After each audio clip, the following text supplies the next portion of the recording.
Assalamualaikum warahmatullahi wabarakatuh. Selamat sore, salam sejahtera untuk kita semua. Apa kabar para sahabat YouTube dimanapun Anda berada? Saya doakan semoga semuanya dalam keadaan sehat walafiat, tak kurang satu apapun, dilancarkan rezekinya, amin amin ya robbal alamin. Kembali lagi dengan channel YouTube Sawit Dan. Hari ini Ahad tanggal 15 Januari 2023. Info mengenai harga sawit, harga CPO dan berita sawit lainnya. Pertama, untuk harga CPO di KPBN terupdate Rp11.250 per kilogram. Rp11.250 per kilogram. Kemudian untuk harga sawit TBS sawit di Merangin Jambi di salah satu PKS, harga terupdate Rp2.190 per kilogram. Rp2.190 per kilogram. Bagi teman-teman yang ingin menginfokan berapa harga TBS sawitnya di daerah, silakan tulis di kolom komentar berapa harga sawitnya. Ada berapa teman kita. Pertama, Tokoh Akmal, harga sawit turun di Marangkayu Kutai Kartanegara Rp1.960 per kilogram. Kemudian Norwi Ahwia, harga sawit di daerahnya Rp1.900 per kilogram. Baik teman-teman para sahabat YouTube dimanapun Anda berada, ada berita sawit lainnya dari Info Sawit. Pengangkutan hasil panen di lahan gambut. Info Sawit Jakarta. Kendati penggunaan lahan gambut untuk perkebunan kelapa sawit masih terdapat pro dan kontra, faktanya sudah banyak petani maupun pelaku swasta mengelola perkebunan kelapa sawit yang dibangun di atas lahan gambut. Apabila pembangunan kebun sawit di atas lahan gambut pula dilindungi regulasi. Secara definisi, gambut merupakan jenis tanah yang terbentuk akibat tumpukan sisa-sisa tanaman yang sudah setengah membusuk, sehingga kandungan organik yang terkandung dalam tanah ini sangat tinggi.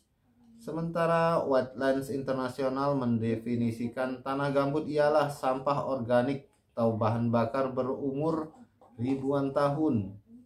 Namun demikian, dalam catatan ilmiah, suatu tanah dikatakan sebagai lahan gambut bila tingkat kandungan bahan organik dalam lahan tersebut mencapai 30%. Luas lahan gambut di Indonesia merujuk Balai Besar Sumber Daya Lahan Pertanian BBSDLP.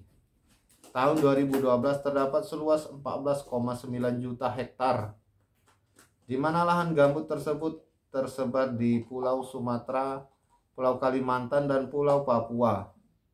Di Indonesia rata-rata tanah gambut memiliki kandungan bahan organik lebih dari 65%, dengan kedalaman lebih dari 50 cm.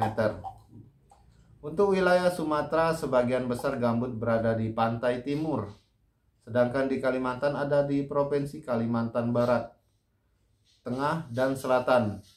Sejalan dengan terus meningkatnya populasi penduduk, mendorong terbatasnya lahan pertanian. Alih-alih banyak pembukaan lahan pertanian pun diarahkan ke lahan gambut. Terlebih lahan jenis ini memiliki potensi untuk dijadikan lahan budidaya. Semisal dijadikan lahan pertanian asalkan dengan pengelolaan yang baik dan benar. Adanya inovasi baru di bidang teknologi pertanian sangat memungkinkan penanganan lahan gambut dengan hasil yang optimal. Besarnya potensi luas lahan gambut di Indonesia menjadi suatu tantangan tersendiri bagi perusahaan perkebunan untuk memanfaatkan potensi ini. Namun penanganan dan pengelolaan lahan gambut sangatlah berbeda dibandingkan dengan budidaya kelapa sawit pada tanah mineral. Struktur lahan gambut tidak padat, yaitu terdiri dari sisa-sisa tanaman yang tidak membusuk secara total, sehingga antara satu bagian dengan bagian lainnya mempunyai rongga. Pada saat lahan digenangi air, maka seluruh lapisan terisi air. Kondisi ini terjadi beratus tahun karena lahan gambut biasanya terjadi pada lahan yang tergenang air yang tidak teralirkan. Baik para sahabat YouTube dimanapun Anda berada, mungkin sekian dulu info sawit hari ini dari Sawit Dan. Mohon maaf jika ada salah kata atau salah ucap. Dan jangan lupa dukung channel Sawit Dan dengan cara subscribe bagi yang belum, like dan share agar kita tetap terhubung setiap harinya untuk saling menginfokan mengenai info sawit dan berita sawit lainnya. Saya akhiri, wabillahi taufiq wal hidayah. Wassalamualaikum warahmatullahi wabarakatuh.